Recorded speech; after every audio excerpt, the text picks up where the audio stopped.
Hello, you're welcome to another edition of the Career Advice Series. My name is Jimi Tewe. I'm your career coach, like I say every week, and I'm quite excited, being able to share with you again today. I trust you had a restful weekend. It's Monday already again, and if in case you didn't have a restful weekend, don't worry, Friday's around the corner, okay? You're going to have another opportunity to rest, okay? But again, I trust you're working at work you love to do, okay? What's the essence, living week in and week out, frustrated around your job and you are not enjoying what you do. And that's why this career advice series is sometimes the frustration is not about the fact that you need to leave where you are. Sometimes it's about understanding how to master where you are. And a lot of times the way to do that is to understand how to handle the challenges you face on a day-to-day basis at the workplace. And that's why I decided to create this career advice series. We've been running this for a few weeks now and the feedback has been awesome. Thank you to everyone who has written in. The way we run it is simple. You send to us a mail, you send me a mail, me@jimitewe.org. That's on the screen right now, and I'm able to know what you're going through, and then through this series I'm able to address that on a week-to-week basis. So I'm quite excited. Thank you so much to everyone that has sent in mail, that has met me on the way and said to me that it's helped them a lot. I still saw somebody yesterday who said to me that although she's not a working professional, she runs her own business and her own enterprise, it's been of tremendous help to her. So please let us know how this program has been for you. Let us know, what your challenges are, and if you even have things you think that people need to know, let me know about it, and that way I'm able to share it with you. I like to say that I don't know everything about careers, but what I know, I like to share and help people with. Okay, so it's a new week, and again, the question you might be asking is, Jimmy, what exactly are you going to talk about this week? The truth about it is this, that somebody did send a mail, and amongst all the mails that I got, one of them stood out to me, and that mail spoke about this issue about, should I go do an MBA, should I do an MSc, particularly at the time in Nigeria where there's a lot of retrenchment in organizations. Maybe if somebody had an MBA, maybe that would differentiate them. Maybe if I studied abroad, maybe that's going to help me, and I think that that's a lot of, some people have that kind of challenge to decide whether or not they need to do that. In general, I'm going to speak about learning today. Now, learning is fundamental for career success.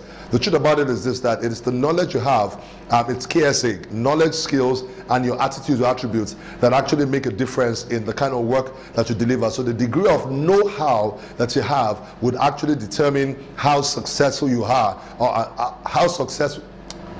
will determine how successful you are on the job that you do. So your know-how must be on point, all right? However, I find that a lot of people, what happens is that the know-how or the level of knowledge they had at the point of getting that job is what they maintain over a period of time. Unfortunately, what happens is that the knowledge you have gets outdated, and once knowledge gets outdated and you're holding on to that knowledge, you also get outdated and you get replaceable easily, okay? Now, you don't need to put yourself in that situation. You must have what I call learning systems, a way to learn. Don't just say, I will read books, okay? When will you read? How many chapters of the book would you read, all right? And if you don't like to read, you want to listen, just make sure you have a learning system, okay? But again, I want to move beyond that to talk about, furthering education, because again, some people have said to me, Jimmy, I think it's time for me to go do a master's. Do you think it's time? And so I want to share with you a few thoughts about how to know what to do, and that's another challenge people have. What do I study and all?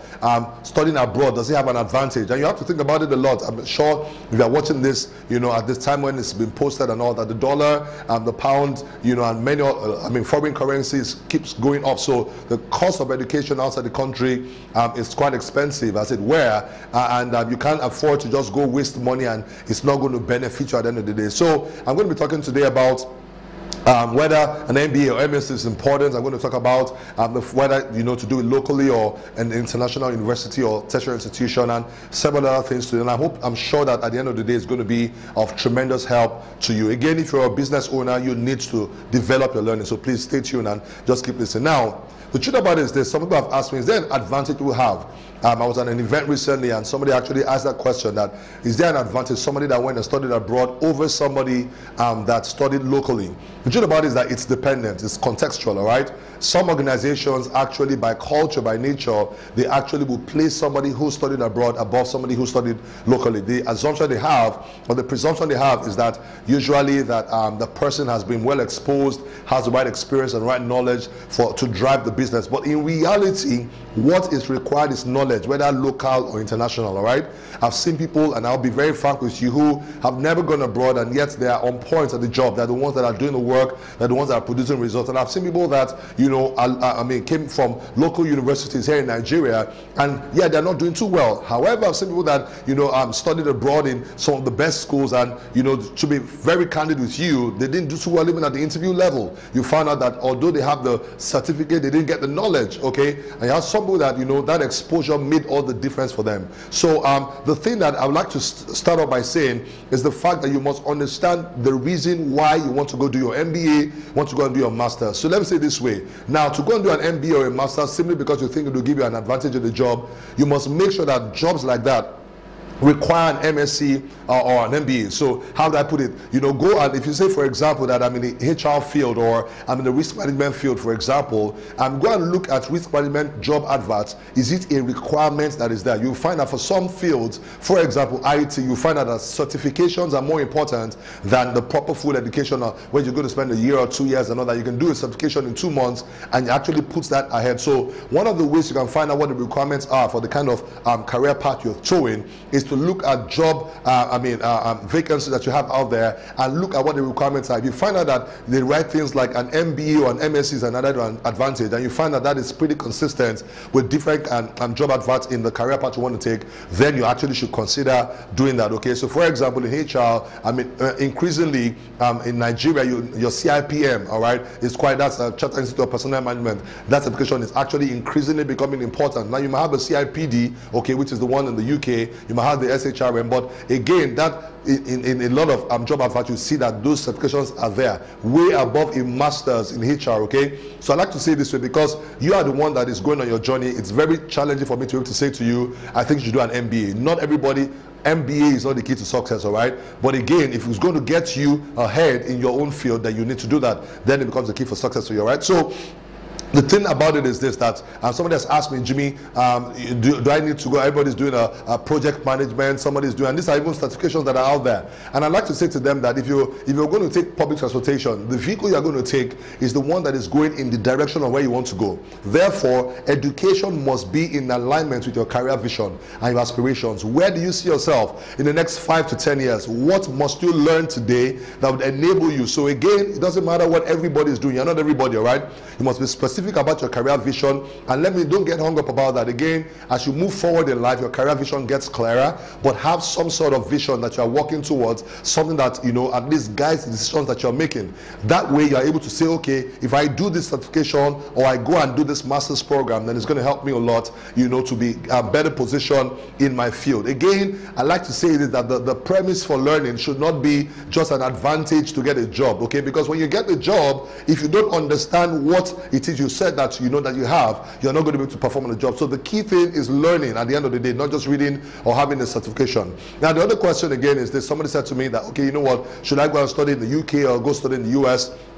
The reality about it is that it depends on the industries. I know, studying, for example, in oil and gas, okay, if you do have a master's in a specialized area, and even your project, the project you do maybe is in alignment with the project you want to do, then most likely you're probably going to get an invite for an interview, and you become attractive, you know, to that organization that wants to hire. So I would like to put it this way: with the change in the foreign exchange and all that, you must become very clear about the advantage you're going to get if you're going to make an investment and going to go study abroad.